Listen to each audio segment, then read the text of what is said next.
A continuar con esta segunda clase y hoy lo que vamos a ver es el famoso verbo to be. En realidad el verbo es be, que tiene dos significados, ser o estar, y a veces genera mucha confusión entre la gente porque no saben cómo utilizarlo o a veces se lo agregan a otros verbos y genera mucha confusión, lo que resulta en errores gramaticales. Así que la idea de esta clase es aclarar todas las dudas que tengan y que se pueda entender. Entonces, vamos a comenzar. El verbo to be tiene dos significados, ser o estar, y como les decía en la clase anterior, vamos a dividir la gramática de este verbo en los dos grupos, en los dos equipos que habíamos formado de pronombres. En este caso, con el pronombre I, que significa yo, el verbo be va a tener una norma, una regla distinta al de los demás, ¿sí? Entonces, vamos a empezar. Tenemos, por un lado, los sujetos she, he, it. Por el otro lado, tengo el pronombre I y por el otro lado tengo los pronombres you, we y they, ¿sí? Entonces, según estos pronombres es cómo se va a conjugar este verbo. Para she, he e it, el verbo be se va a conjugar como is. ¿Qué quiere decir?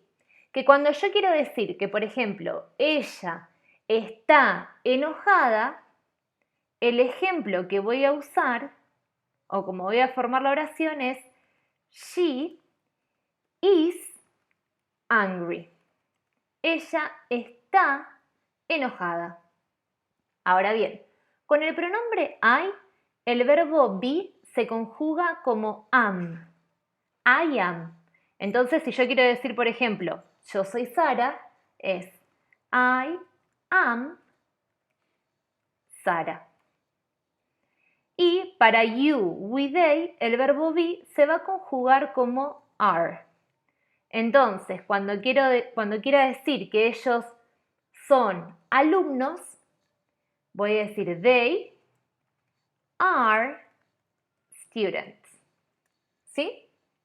Entonces, she, he, it, el verbo be se conjuga como is, para I se conjuga como am y para you, we, they se conjuga como are.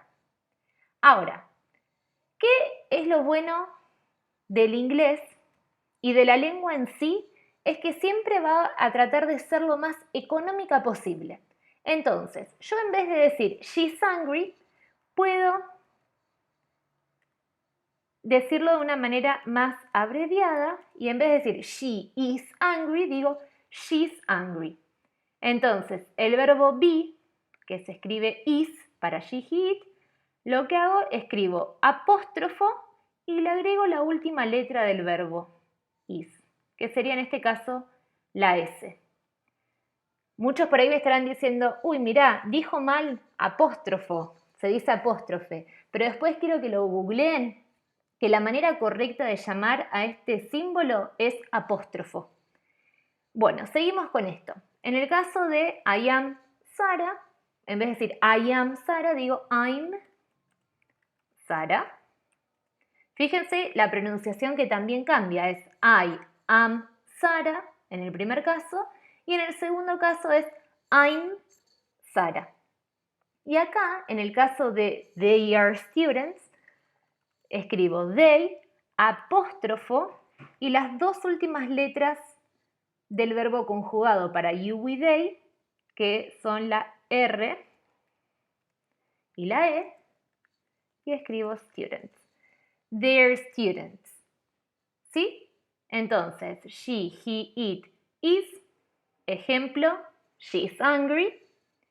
I am, ejemplo, I'm Sarah.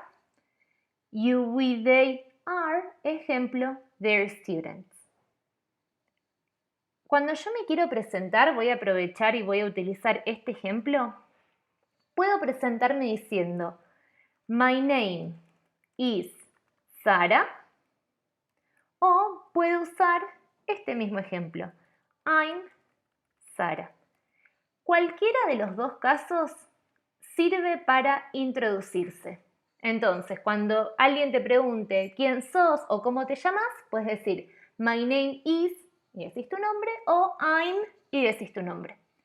Otra cosa que les quería decir es que en estos primeros ejemplos que les escribí, que no están abreviados, se usan mucho en lo que es la lengua formal. Todo lo que es la lengua coloquial, el habla, cuando uno por ahí viaja y se comunica con otra persona en un contexto más informal, siempre la gente va a tender a hablar utilizando estas formas que yo estoy subrayando. Así que hoy vimos verbo to be en afirmativo.